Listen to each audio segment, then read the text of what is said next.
চলতে থাকো, একদিন থামতেই হবে।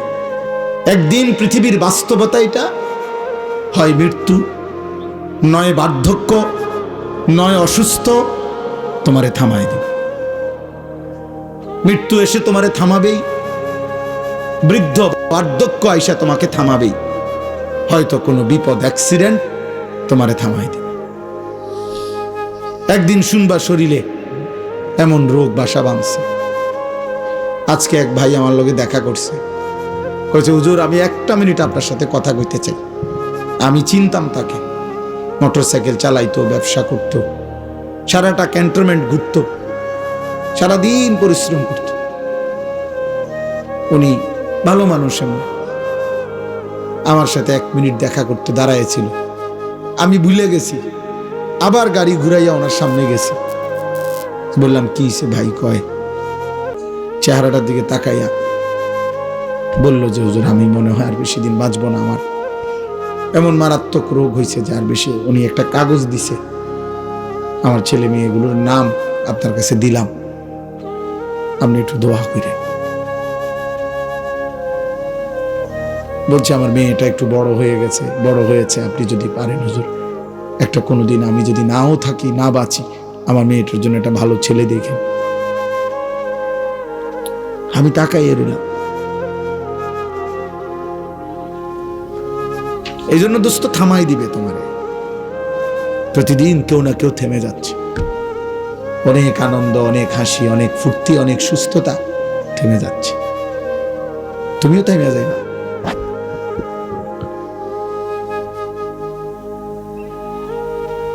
তোমাদের চেহারা দেখেই বোঝা যায় বেনামাজি, তোমাদের চেহারা দেখেই বোঝা যায় চুল, চেহারা ইসলামের সাথে কোনো সম্পর্ক নাই।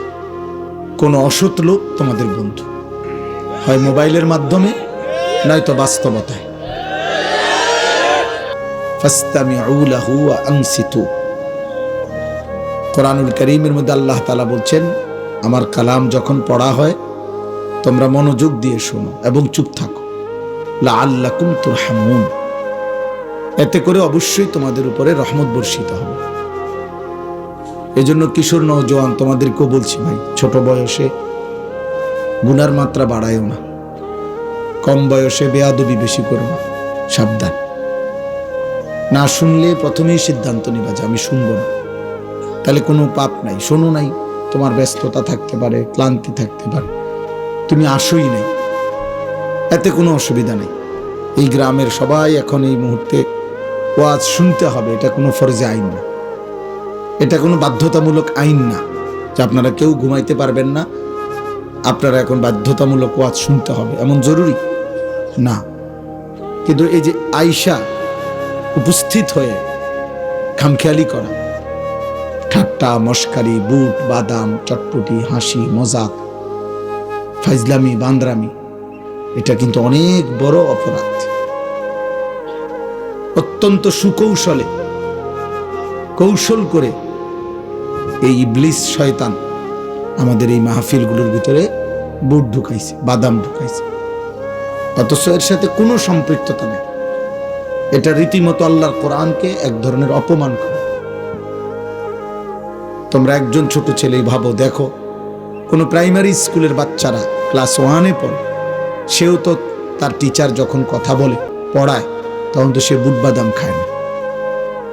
তাহলে এত বড় মহান আল্লাহর কালাম, আল্লাহর কোরআন যিনি পড়ছেন, বলতেছেন আমার সামনে, তো সেই কালামের সামনে আমি বুট বাদাম খাইলাম, তো এটা কি ইনসাফ হইল? তাহলে বিষয়টা কি? এই জন্য দেখা গেছে মাহফিল শুরু হয় মাগরিবের পরে, দোকানপাট জমে যায় সকাল 10টা থেকে, এবং অনেক সময় এমন দুর্ভাগ্য যে ছেলেটা আসছিল মাহফিলে, মাঝখানের এই দোকান তারে বাধাগ্রস্ত করে, সে আটকায় যায়, মাঝপথে থমকে যায়, মাঝপথে আর আল্লাহর দিকে আসতে গিয়ে বাধাগ্রস্ত হয়। কোরআনুল কারীমের মধ্যে আছে ওমান আযলামু মিম্মান যুক্কিরা বিআয়াতি রাব্বিহি সুম্মা আ'রাযা আনহা। তার চাইতে বড় জালেম পাপী আর কেউ হইতে পারে না যার সামনে আমার আয়াত পড়া হয় অথচ সে তা থেকে বিমুখ, অমনোযোগী, খামখেয়ালি। আল্লাহ বলেন ও সবচেয়ে বড় জালিম। ইন্না মিনাল মুজরিমিনা মুনতাকিমুন, আল্লাহ বলেন এমন পাপী থেকে আমি আল্লাহ নিজে প্রতিশোধ নেব। প্রতিশোধ। কোন মানুষের উপরে আল্লাহর সবচেয়ে বড় শাস্তি কি দুনিয়াতে? তাকে ইবাদতের তৌফিক না দেওয়া, তাকে আল্লাহর পথে আসবার সুযোগ না দেওয়া। ভাত মাছ খাওয়ায়, পৃথিবী দুনিয়ার যা চায় তা দিচ্ছে, এটা কোনো চাহিদা পূরণ করতেছে, এটা কোনো কঠিন অবাক কিছু না। আল্লাহ তাআলা জন্তু জানোয়ারের চাহিদা আমাদের চাইতেও বেশি পূরণ করতেছে। একটি বাঘ জন্মের পর থেকে যতদিন খায় ততদিন গোশতই খায়। একটি সিংহ জন্মের পর থেকে যতদিন খায় ততদিন গোশতই খায়। তাইলে দুনিয়া তো জানোয়ার বেশি ভোগ করে। একটা হাতি প্রতিদিন, বন্য হাতি 250 কেজি খাবার খায়। গবেষকদের কথা, 90 লিটার পানি পান করে। একটি তিমি একবারে 200 জন মানুষের সমপরিমাণ খাবার খায়। তাইলে পৃথিবী, দুনিয়া, জানোয়ার আমাদের চাইতে বেশি ভোগ করে। দুনিয়া ভোগ করা, উল্লাস করা, আনন্দ করা, ফুর্তি করা, লাগামহীন, বাঁধনহীন, এটার মধ্যে তেমন কোনো সফলতা নেই। এটার মধ্যে কোনো সফলতা নেই। জঙ্গলের বাঘ তো এর চাইতে বেশি অঞ্চলে দৌড়ায়। সাগরের মাছ তো এর চাইতে বেশি অঞ্চলে দৌড়ায়। তাইলে বলেন, এজন্য ভাই ছেলেরা, বাবা এটা বুঝো, তোমাদের অনেক ছেলে, তোমরা 24 ঘন্টার মধ্যে একবারও বুঝতেছ না কি করছো। অথচ তোমরা মুসলমান। মুসলমান এত বেখেয়াল হয় না। বাস্তবতা এটা বুঝতে শেখো। আমি খুব লম্বা করব না। মুসলমান এত খামখেয়ালি হয় না। মুসলমানের একটা আলাদা মর্যাদা আছে।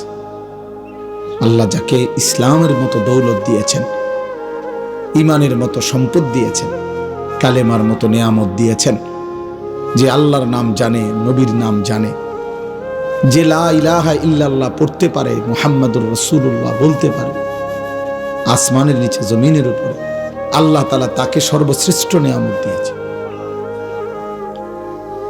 কালেমার চাইতে দামি কোনো নিয়ামত নেই, ইমানের চাইতে দামি কোনো নিয়ামত নেই, পূর্ণ কোনো নিয়ামত নেই। এই পৃথিবী কাউকে যদি 100 বারও দেওয়া হয় সেটা পূর্ণ নয়, কিন্তু ঈমান যদি দেওয়া হয় সেটা পূর্ণ।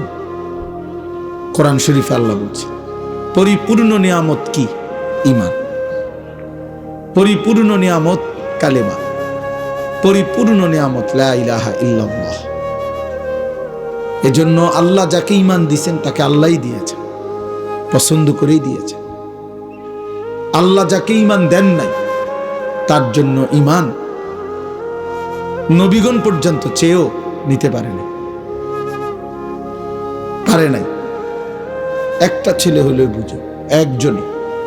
আমি যেহেতু ব্যক্তিগতভাবে কোনো প্রার্থী না, আমার কোনো মার্কা নাই বা ভোটের কোনো প্রচারণা নাই, অতএব আমি সকলের সমর্থন জরুরি না, অনেক মানুষ শুনতে হবে এটাও জরুরি না। আল্লাহর কথা একজনকে বললেও নেকি হয়, সওয়াব হয়। আমার সওয়াব দরকার, আমার আখিরাত দরকার। সেই জন্য এটা মনে রাখতে হবে, আল্লাহ যাকে ঈমান দেয় নাই, আল্লাহ যার ব্যাপারে সিদ্ধান্ত নিছেন ঈমান দেবে না, তার জন্য ঈমান নবীগণ পর্যন্ত চেয়েও নিতে পারেনি। আল্লাহ তাআলা এই কায়নাতের মধ্যে আল্লাহর সবচেয়ে প্রিয়জন, আপনজন, কলিজার টুকরা আমাদের নবী সাল্লাল্লাহু আলাইহি ওয়াসাল্লাম। সেই নবী, তার চাইতে বেশি প্রিয় আল্লাহর কাছে আর কেউ নেই, তার চাইতে বেশি মাহবুব আল্লাহর কাছে আর কিছু নাই, আর কেউ নাই। গোটা কায়নাতের সবচেয়ে আপন প্রিয় বন্ধু তিনি, কিন্তু সেই তিনি পর্যন্ত নবীজি সাল্লাল্লাহু আলাইহি ওয়াসাল্লাম উনার চাচা আবু তালেবের ঈমানের জন্য খুব কাকুতি মিনতি করছেন, খুব বেশি কাকুতি মিনতি করছেন। মৃত্যুর পূর্বে কাঁদছেন, অনেক বেশি অনুনয় বিনয় করছেন চাচারে কালেমা পড়াবার জন্য, আবু তালেবকে। কুল লা ইলাহা ইল্লাল্লাহ কালিমাতান আশহাদু লাকা বিহা ইনদাল্লাহ। বুখারীর riwayat। আল্লাহর নবী সাল্লাল্লাহু আলাইহি সাল্লাম চাচাকে বলছেন মৃত্যুর পূর্বে, কার চাচা একটাবার শুধু কালেমাটা পড়ে, একবার শুধু পড়ে দিলে কিয়ামতের দিন এই কালেমা নিয়ে আমি আপনার পক্ষে আল্লাহর কাছে সাক্ষ্য দেব। একটাবার বলেন, একটাবার। কিন্তু আসমানওয়ালা রব আল্লাহ তাআলা বলছে, বন্ধু আপনি আমার সবচেয়ে প্রিয়জন, আপনি আমার কলিজার টুকরা, সব ঠিক আছে, কিন্তু আমি ফায়সালা নিছি ওর ঈমান দেব না। দেব না তো দেবই না। আপনার হাতও আমি ফিরাই দিলাম, আপনার জবানও ফিরাই দিলাম। হাত্তা মাতা, আবু তালেবের মৃত্যু হলো কালেমা ছাড়া। তাহলে রাসূলুল্লাহ সাল্লাল্লাহু আলাইহি সাল্লামের চাইতে দামি আর কি? তিনি এত কাকুতি মিনতি করার পরেও আল্লাহ যাকে বলছে দেবে না, তার জন্য নবী পর্যন্ত ঈমান নিতে পারে না। হযরত ইব্রাহিম আলাইহিস সালাম উনি কি পরিমাণ কাকুতি মিনতি করছে, ওনার আব্বা মূর্তি পূজক আজর ওনার কালেমা পড়াইতে পারে নাই। আল্লাহ বলছে না, দেব না। অথচ ইব্রাহিমকেও বলছে আল্লাহ আপনিও আমার খলিল, ইব্রাহিম তুমিও আমার বন্ধু, বন্ধু ঠিক আছে, ঈমান দেব না তোমার আব্বারে। দেয় নাই তো দেয় নাই। নূহ আলাইহিস সালাম 950 বছর কালেমার দাওয়াত দিয়েছেন, 950 বছর একটা না। আজ আমাদের ওয়াজের বয়স 21 বছর আমার, এখন আর ক্লান্তিতে শরীর চলে না, কোনোভাবেই আর যান চলে না। মানে মাঝে মাঝে মন চায় রাস্তাত শুয়ে যাই, ক্লান্তিতে আর ভাল লাগে না। কোনো কিছুই, খানা খাদ্য ঘুম তৃপ্তির সাথে কুলাইতারি না এখন আর।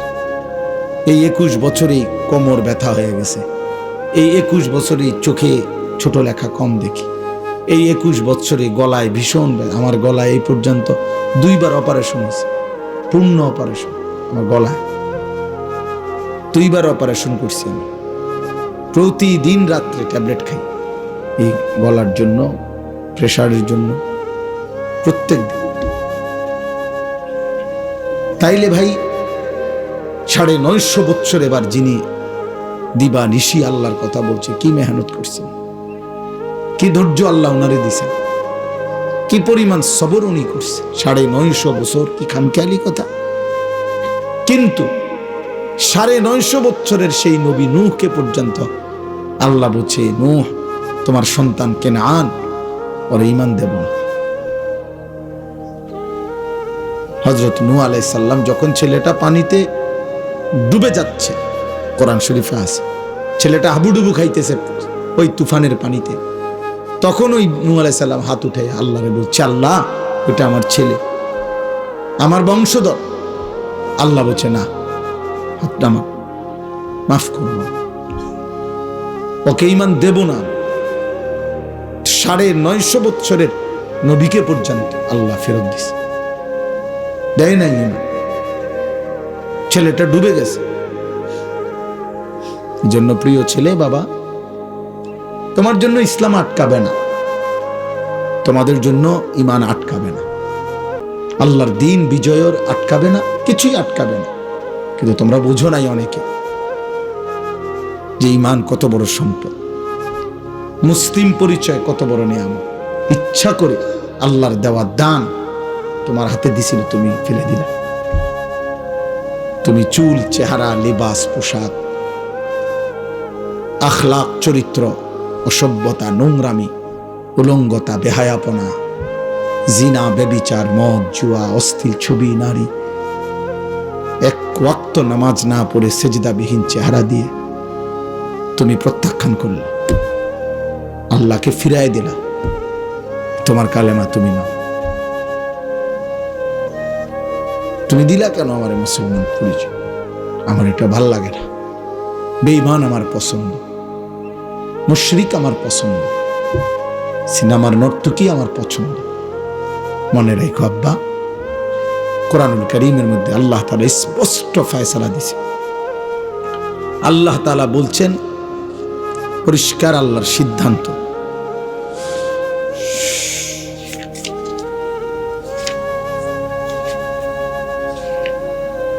এই যে আল্লাহ তাআলা বলেন কুতিবা আলাইহি, সূরা হজ্জের মধ্যে আছে। আল্লাহ বলেন এটা আমি আল্লাহ তাআলার ফয়সালা, সিদ্ধান্ত করে দিলাম, লিখে দিলাম। কুতিবা, আমি আল্লাহ লিখে দিলাম। আন্নাহু মান তাওয়াল্লাহু, যে শয়তানের পথ অনুসরণ করবে, বন্ধু বানাবে শয়তানের পথকে, ফাআন্নাহু ইউদিল্লুহু, নিশ্চিত আমি আল্লাহ লিখে দিলাম সে তোমাকে গুমরা পথভ্রষ্ট করবে। ওয়াহদিহি ইলা আযাবিস সাঈর, এবং অচিরেই এই স্মরণ করবে, বন্ধু বানাবে শয়তানের পথকে। ফাআন্নাহু ইউদিল্লুহু, নিশ্চিত আমি আল্লাহ লিখে দিলাম সে তোমাকে গুমরা পথভ্রষ্ট করবে। ওয়াহদিহি ইলা আযাবিস সাঈর, এবং অচিরেই এই শয়তানের পথ, শয়তান তোমাকে জাহান্নামের আযাবে পৌঁছিয়ে দেবে। অতএব ছেলেরা বাবা, ইদানিংকালে তোমরা অল্প বয়সে নিজেকে অনেক চালাক মনে করো। 16, 17 বছর, 18 বছর বয়সে অনেক বুদ্ধিমান হয়ে গেছো তোমরা। এত কম বয়সে নারী ছবি, অশ্লীল দৃশ্য, উলঙ্গ ছবি, জিনা, ব্যভিচার, অনলাইনে জুয়া, মদের নেশা, জুয়ার নেশা, এবং বন্ধুদের অসৎ চরিত্রহীন আড্ডা। এর মধ্যে থেকে একটা মূল কারণ হলো তোমাদের দিলের মধ্যে আছে যে আমাদের জন্য কেউ নাই, কেউ বাধা দিবে এমন হিম্মত আমাদের সমাজে আমাদের কারো নাই। মা বাবা, আত্মীয় স্বজন, ওই যে দেখেন ওই বেয়াদব, দেখেন এই যে বেয়াদব, এই দেখেন 2 বেয়াদব, যাও দুনো বেয়াদব উঠে যাও, কানটা ধরে উঠায় দাও, একদম কানে ধরে উঠায় দাও, হিম্মত হইলে তোমার ধাক্কা দিয়ে উঠায় দাও। দেখেন বেয়াদব, দেখেন দুজন ভিডিও করতেছে। এই বললাম না প্রতিবন্ধী। হ্যাঁ,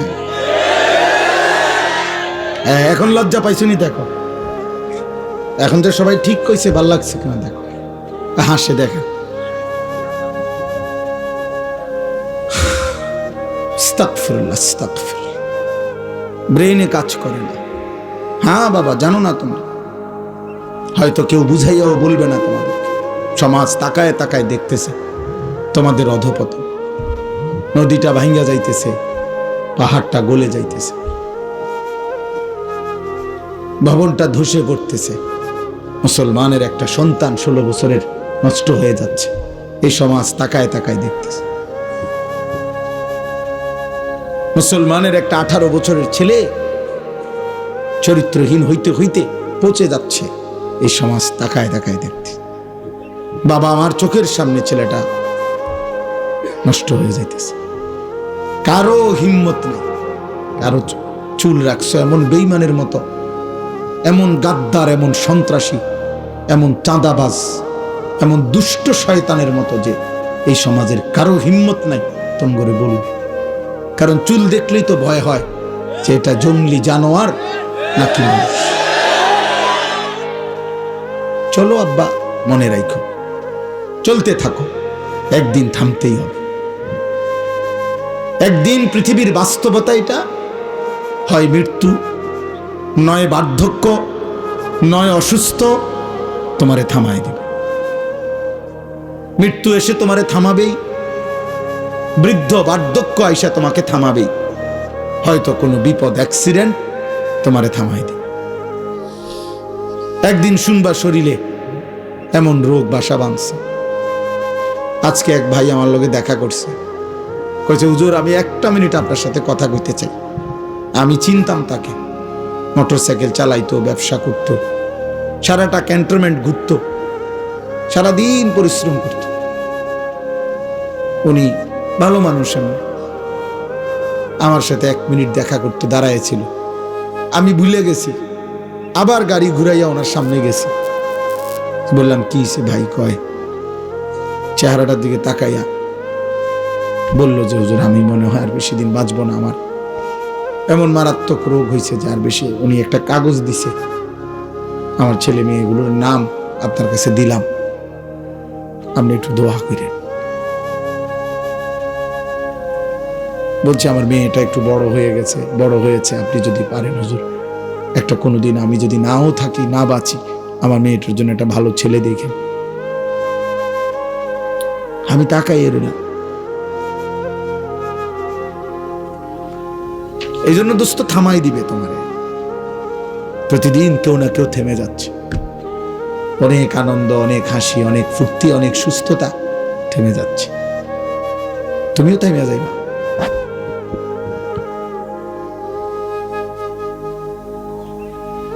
তোমাদের চেহারা দেখেই বোঝা যায় বেনামাজি।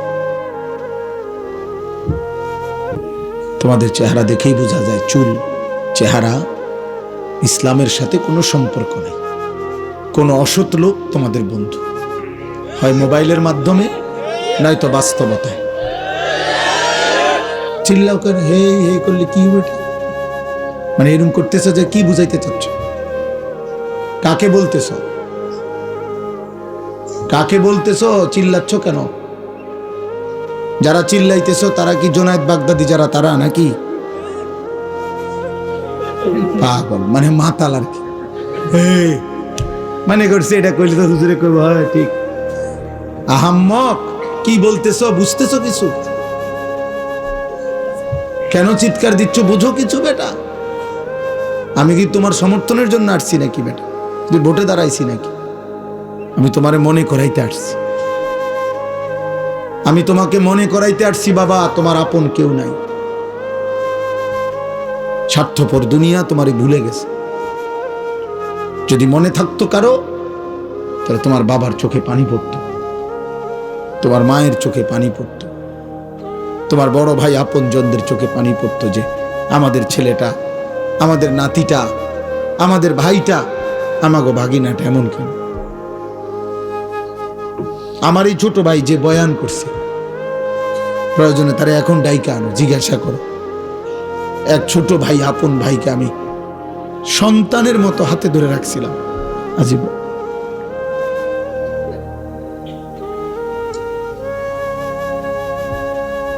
হ্যাঁ,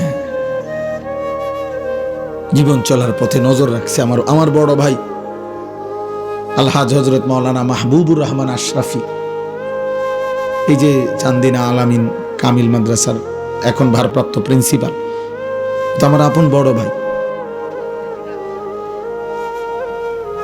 উনি আমারে কুলে কইরা মাদ্রাসায় যখন আমারে দিয়ে আসতো আগে ছোটবেলায়, তখন আমারে কোনোদিন উনি সিটে বইতে দেয় নাই। সিট না নিয়া, মানে সিটে নিতে পারতো ভাই, আমার আদর করে কোলে করে আমার মাদ্রাসায় দিয়ে আসছে। এত আদর করছে, এত নজর রাখছে। যেদিন আমার চাকরির ইন্টারভিউ, মানে আমি পড়ালেখা শেষ করে ফেলছি বেটা, কসম খোদার, চাকরির ইন্টারভিউ দেব যেদিন, টাইটেল পাস করে ফেলছি কামেল মাস্টার্স, চাকরি দিতে যাও, ইন্টারভিউ দিতে যাবো আজকে, ওই দিনও উনি শুধু এই মাথার চুলটা মনে 2বার বা 3বার কাটাইছে, যে সমান করাইছে, চুল সমান হয়েছে না।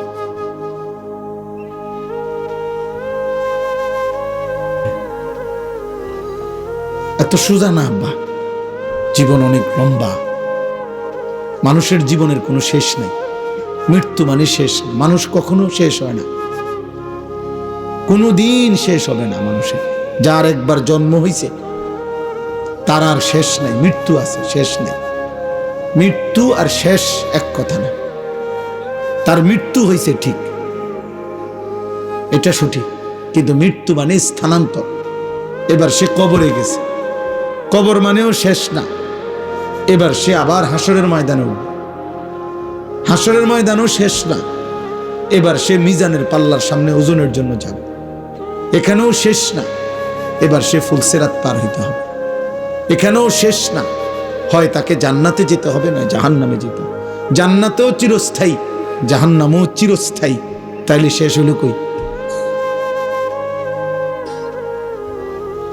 মানুষের শেষ হলো কই? মানুষ কেবল স্থানান্তর হয়, মানুষ কেবল জায়গা বদলায়। এই জন্য মৃত্যুকে ইন্তেকাল বলে। মৃত্যুকে কি বলে? ইন্তেকাল মানে স্থানান্তর। ইন্তেকাল মানে জায়গা নাড়া, এখানে ছিল এখানে নিয়ে আসছে, এই যে ইন্তেকাল। মানে আমি এই কাগজগুলোকে স্থানান্তর করলাম। এই জন্য আব্বা সবচেয়ে জরুরি বিষয়, কার সাথে চলতেছ, কারে বন্ধু বানাচ্ছ, মোবাইলে হোক আর বাস্তবে হোক। জীবনটা মানুষ মানেই সমাজবদ্ধ জীব। আমি এই আয়াতের তর্জমা বলার জন্য এই কথাটা বলতেছি। মানুষ মানে সমাজবদ্ধ জীব।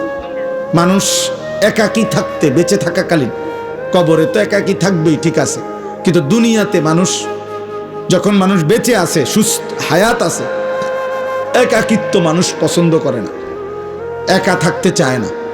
মানুষের স্বভাবজাত এটা ধর্ম যে সে কারো না কারো সঙ্গী হয়, কারো না কারো সঙ্গে থাকে, একাকিত্ব পছন্দ করে না। একাকিত্ব, বেঁচে থাকাকালীন একাকিত্ব, এটা অনেক বড় মুসিবত।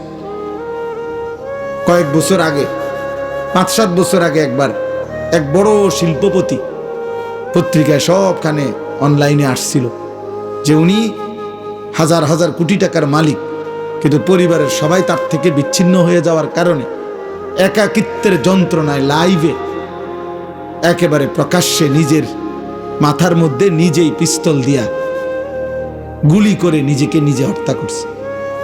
এই বাংলাদেশে আত্মহত্যা করছে, শুধু এই দুঃখে যে আমার সব থেকেও কিছুই নাই, কারণ আমার আপনজনরা কেউ আমার পাশে নেই। একাকিত্বের যন্ত্রণায় আত্মহত্যা করে মরে গেছে। আত্মহত্যা। ইউরোপে, আমেরিকায় হাজার হাজার মামলা কোর্টে, এই কারণে যে এই ভাই কথা কইও না ভাই, কথা চলে যাও ভাই, দোস্ত চলে যাও, আব্বা অনেক রাত হয়েছে, ফাইজলামি করুন, আব্বা উঠে যাও, রাত হয়েছে, গিয়ে ঘুমাও বাবা। আবারও হাসে, তোমারে চলে যাইতে বলছি, যাও গা আব্বা। আমি বললাম তো, আমি তো ভোটের জন্য আসছি না তোমার, তুমি একজন কম হইলে কিচ্ছুই তো না। সাবধান, আমি নজর রাখি, এটা আমার সারা জীবনের অভ্যাস, 21 বছরের অভ্যাস, এবং সদর বদর মানুষ আমার নজরে পড়ে, এটা সবাই জানে। আমার ছাত্ররাও, আমার ছাত্র জীবন, শিক্ষকতার জীবন, এই উল্টাপাল্টা মানুষ আমার নজরে পড়ে। আমার কথা হলে আমার কোনো আপত্তি নেই, আমি একজনকে বললেও আমার কোনো অসুবিধা নেই। আমার এই মনে কয়েকজন শ্রোতা আছে, চেহারা চিনি যাগর, এরা 2-4 জন শুনলো কিচ্ছু তো, এটা লোক কম হয়েছে, তো লোক কম হয়েছে কি হয়েছে, লোক বেশি হইলে কি হয়েছে, গুনা মাফ। আমার মনে করেন লোক বেশি হয়েছে তো আমার কবর রাজাব মা, তো তাই বেশি লোক দিয়ে কর্মী কি, আমি তো ভোটও দাঁড়াইছি না, তো আমি দিয়ে কর্মীটা কি বলেন, আমি জনপ্রিয়তা দিয়ে কর্মীটা কি? আমি তো 50,000 লোকও দেখছি মাহফিলে, আমার বয়ানের সময় আমি 7 জন মানুষও দেখছি, 4 জন গুণা, আমি সব 5 জন। হ্যাঁ হ্যাঁ আলহামদুলিল্লাহ, আমি বয়ান করছি। একটা সময় আমার এমনও গেছে আগে, খালাস দুষ্টামি করো না, আমি তো নিষেধ করলাম, তোমার কাছে বললাম ফাজলামি করো না, পরস্পর কথা বলো না, তুমি তোমার জন্য শোনো, আর ক্লান্তি লাগলে চলো বাড়িতে যাও। আমি তো অনুমতি দিছি, খুব দ্রুত শেষ করতে চাচ্ছি। তাইলে আমার বলার উদ্দেশ্য হলো, একাকিত্ব যন্ত্রণাময়, মানুষ কারো না কারো সঙ্গী হয়, প্রত্যেক কাজে মানুষ সঙ্গী খোঁজে, আরেকজন কাউকে খোঁজে। এই যে স্বামী স্ত্রী, এটা একটা সঙ্গ, তারা 2 জন একজন আরেকজনের সঙ্গী। আল্লাহ কোরআনে বলছে, হুন্না লিবাসুল লাকুম ওয়া আনতুম লিবাসুল লাহুন্না। স্ত্রী তোমাদের পোশাক, তোমরা স্ত্রীদের পোশাক। পোশাক যেমন জড়িয়ে রাখে শরীরের সাথে, তুমি তোমার বিবিকে জড়িয়ে রাখবে, বিবি তোমাকে জড়িয়ে রাখবে, অর্থাৎ 2 জনে মিলে থাকবে। এইভাবে জীবন চলার পথে আল্লাহ তাআলা মানুষকে জোড়ায় জোড়ায় সৃষ্টি করেছেন। ওয়া খালাকনাকুম আজওয়াজা, আল্লাহ বলেন আমি তোমাদেরকে সৃষ্টি করেছি জোড়ায় জোড়ায়, নারী পুরুষ জোড়ায় জোড়ায়। সোজা করে সুবহানাল্লাযী খালাকাল আজওয়াজা কুল্লাহা। এই যে আল্লাহ বলেন, ওই আল্লাহর প্রশংসা যিনি সব কিছুকে, এই সৃষ্টিকুলে প্রত্যেক কিছুতেই আল্লাহ তাআলা বলেছেন আজওয়াজ, এই জোড়ায় জোড়ায় সৃষ্টি করেছে। কি এর লগে কি জোড়া সব বিজ্ঞানীরাও জানে না, আমরাও জানি না, কিন্তু আসমানওয়ালা সব জানে। আসমানের জোড়া কি, জমিনের জোড়া কি, এটা মালিক জানে। সূর্যের জোড়াটা কি, চাঁদের জোড়াটা কি, এটা আপনাদের সব আপনারা আল্লাহ কইতে হইব, কাম করে জিগাইয়ে নিয়ে আল্লাহ দুনিয়া চালায়। কথা বলে না, তো আমগরে সব বলতে হবে? এটা তো জরুরি না, জরুরি নয়, কিন্তু প্রত্যেক জিনিসের মধ্যে এই জোড়া আছে। তাহলে সঙ্গ, সাহচর্য, সান্নিধ্য, সংস্পর্শ, কারো সাথে থাকা জীবন চলায়, এটা মানুষের একটি ফিতরাত, স্বভাবজাত ধর্ম, মানুষের সৃষ্টিগত একটি অভ্যাস। মানুষ একা থাকতে অপছন্দ করে। এই কারণে ইসলামের মধ্যে এটা একটা গুরুত্বপূর্ণ বিষয় যে তুমি যাকে সঙ্গী বানাবা, যেই কোনো ক্ষেত্রে অবশ্যই তুমি নজর রাখবা কাকে সঙ্গী বানাচ্ছ। আল্লাহ নবী সাল্লাল্লাহু আলাইহি ওয়াসাল্লাম বলছেন, আল মারউ আলা দীনি খলিলিহি ফালিয়ানজুর আহাদুকুম মান ইউখালিলু। এই অল্প কদ্দুর, আধা ঘন্টা লাগবে না ইনশাআল্লাহ, আমি দোয়া করে দেব। শুধু সবাই আমার কথাটা মনোযোগ দিয়ে শোনেন। ছেলেরা ভাই তোমরাও শোনো, বাবা একবারের জন্য শোনো, তুমি না মাইনো ঠিক আছে, কারণ আমি তো তোমার মানাইতে পারবো না। ফায়সালা তো আল্লাহর হাতে, ফায়সালা মালিকের হাতে। তাইলে আমি বললাম, আল্লাহ নবী সাল্লাল্লাহু আলাইহি ওয়াসাল্লাম বললেন, প্রত্যেক ব্যক্তি তার সঙ্গীর আচরণ দ্বারা প্রভাবিত হয়। সঙ্গীর আচরণ দ্বারা কি হয়? প্রভাবিত হয়। সঙ্গীর আচরণ দ্বারা আকর্ষিত হয়। সঙ্গীর আচরণ দ্বারা নিজেকে গড়ে তোলে। আল্লাহ রাসূল সাল্লাল্লাহু আলাইহি ওয়াসাল্লাম বলেছেন, ফালিয়ানজুর আহাদুকুম মান ইউখালিলু। অতএব তোমরা প্রত্যেকে উম্মত লক্ষ্য রেখো তুমি কাকে বন্ধু বানাচ্ছ, তুমি কাকে সঙ্গী বানাচ্ছ, এটা তুমি খেয়াল রেখো। আল্লাহ নবী সাল্লাল্লাহু আলাইহি ওয়াসাল্লাম বলেন, ইন্নামা মাসালুল জালিসিস সালিহ ওয়াল জালিসিস সু কাহামিলিল মিস্ক ওয়া নাফিখিল কির। উত্তম সঙ্গী আর মন্দ সঙ্গী, খারাপ সঙ্গী, আল্লাহ নবী সাল্লাল্লাহু আলাইহি ওয়াসাল্লাম বলেন এই দুইটার উদাহরণ হলো একজন আতর বিক্রেতার মতো, আরেকজন কামারের দোকানদারের মতো। আল্লাহ নবী সাল্লাল্লাহু আলাইহি ওয়াসাল্লাম বলেন, ফাহামিলুল মিস্ক, যিনি আতর বিক্রেতা, তুমি তার কাছে গেলে সে তোমাকে, তার থেকে তুমি তিনটা বিষয় পাবে। এক, ইম্মা আন ইউহযিকা, তুমি, সে তোমাকে নিজের থেকে কেনো বা না কেনো, হয়তো ছোট্ট একটা আতরের শিশি এমনিতেই তোমার হাদিয়া দিবে, উপঢৌকন দিবে, আচ্ছা ঠিক আছে আপনি এটা রাখেন। দুই, ওয়া ইম্মা আন তাবতাআ মিনহু, অথবা তুমি নিজেই পছন্দ করে যে কোনো একটা আতর সুগন্ধি কিনে নিবে। অথবা ওয়া ইম্মা আন তাজিদা মিনহু রিহান তাইয়্যিবা, অথবা কমপক্ষে সে যদি তোমারে নাও দেয়, তুমি যদি নাও কেনো, কিছুক্ষণ দাঁড়াইয়া থাকার কারণে তোমার নাকে সুগন্ধি লাগবে। তার মানে সুগন্ধ ছাড়া এখান থেকে তুমি কিছুই পাবে না। দাম সে যদি দেয় তাও নিলা, তুমি কিনলেও নিলা, নয়তো তুমি ঘ্রাণ পাইবে। ওয়া নাফিখুল কির, আল্লাহ নবী সাল্লাল্লাহু আলাইহি ওয়াসাল্লাম বলেন, তুমি তার কাছে গেলে কিছুক্ষণ বসলে সে তো তার কাছ থেকে তুমি দুইটা জিনিস পাবে। ইম্মা আন ইউহরিকা সিয়াবাকা, হয়তো কিছুক্ষণ বসে থাকলে দেখবে কোনো এক ফাঁকে তোমার কাপড়ের কোনো কোনা পুড়ে গেছে, ওই যে কয়লার লাল গুঁড়া আগুনের কারণে পুড়ে গেছে। আর যদি তুমি খুব কেয়ারফুল থাকো যে কাপড় যাতে না পড়ে, ঠিক আছে, তবে ওয়া ইম্মা আন তাজিদা মিনহু রিহান খাবিসা, তাহলে অবশ্যই তার কাছে যতক্ষণ বসবে ততক্ষণ নাপাক দুর্গন্ধ এটা তো নাকে মিলবে। আল্লাহ নবী সাল্লাল্লাহু আলাইহি ওয়াসাল্লাম বলেন, অতএব তুমি যদি ঈমান আমলওয়ালা কোনো ব্যক্তির সঙ্গী হও, তার থেকে আতরের সুঘ্রাণ মিলবে।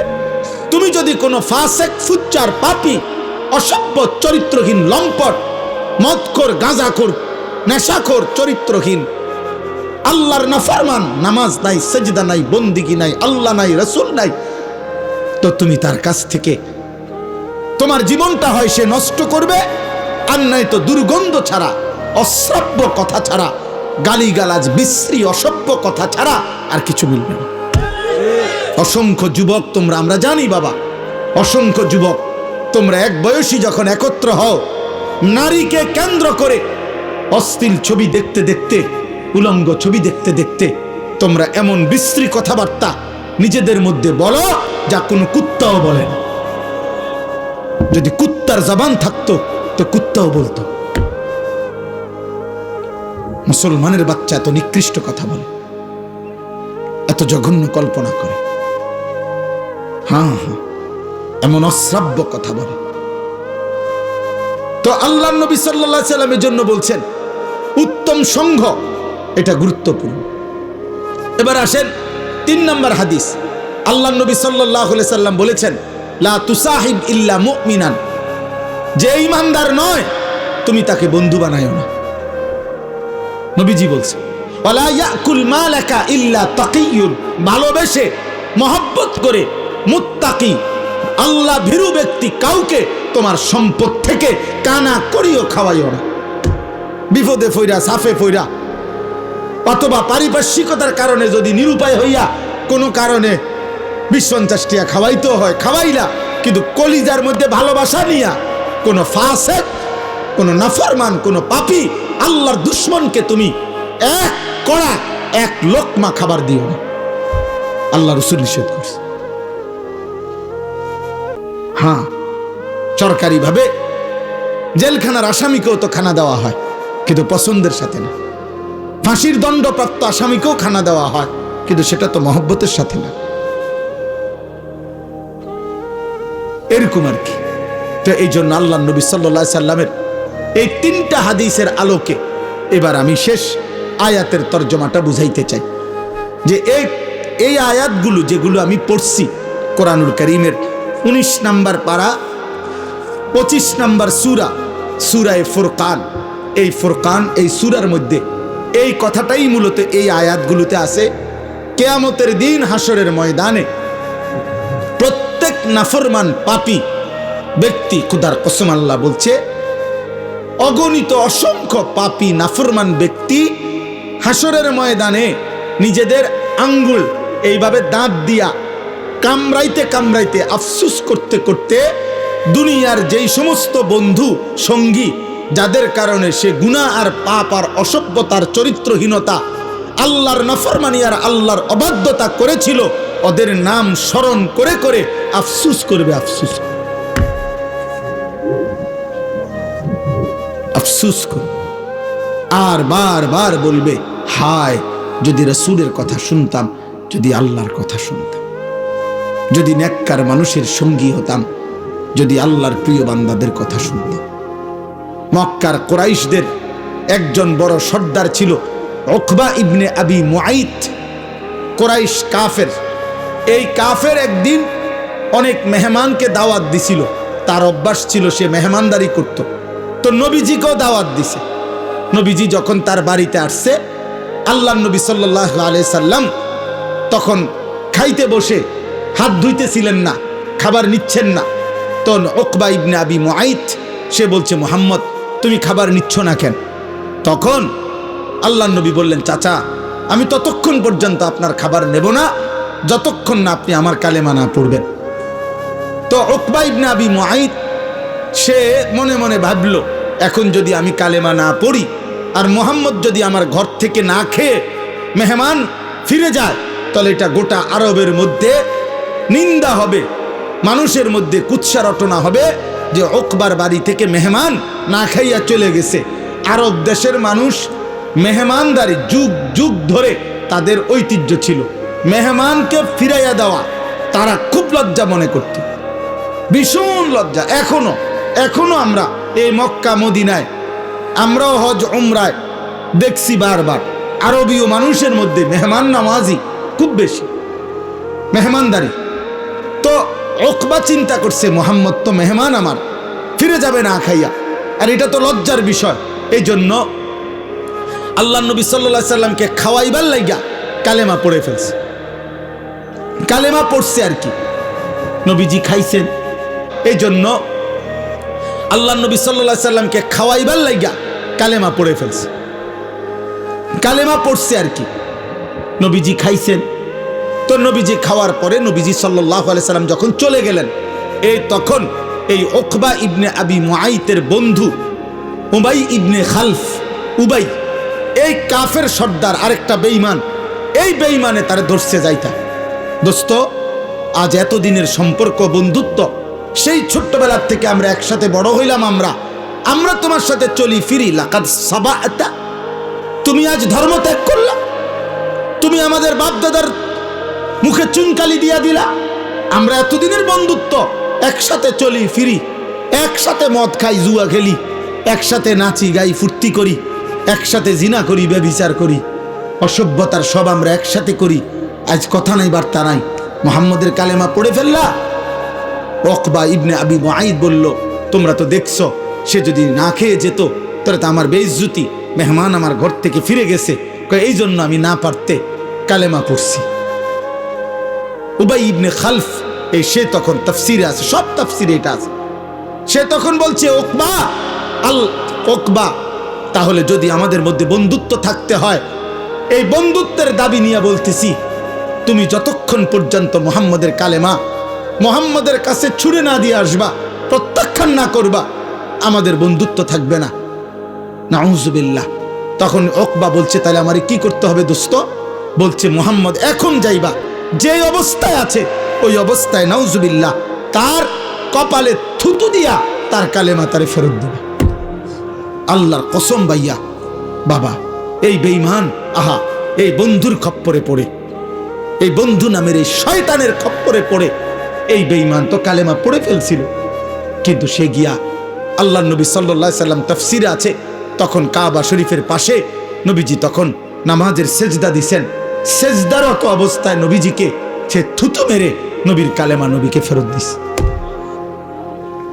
বন্ধুত্ব টিকাবার জন্য আল্লাহ তাআলা তখন এই আয়াতগুলো নাজিল করেছেন, এবং আল্লাহ তাআলা তখন এই কথাটা বলছেন, হায় নাফরমান, কি করবা? সেদিন কিয়ামতের দিন আফসোস করবা, সেদিন কি পরিমাণ আফসোস করবা যে আহা কি করবা। এই দেখেন, এবার তর্জমা শুনেন, কাইলে কথা শেষ। ওয়ায়াউমা তাশাক্কাকুস সামাউ বিল গামাম ওয়া নুজ্জিলাল মালাইকাতু তানজিলা। আল্লাহ তাআলা বলেন, হাসরের মাঠ যখন কায়েম হবে, তখন পায়ের নিচের জমিন আর উপরের আসমান, তো উপরের আসমান মেঘমালায়, মেঘ সাদা সাদা চাকা চাকা মেঘ না, এই মেঘমালায় আসমান ভরে যাবে।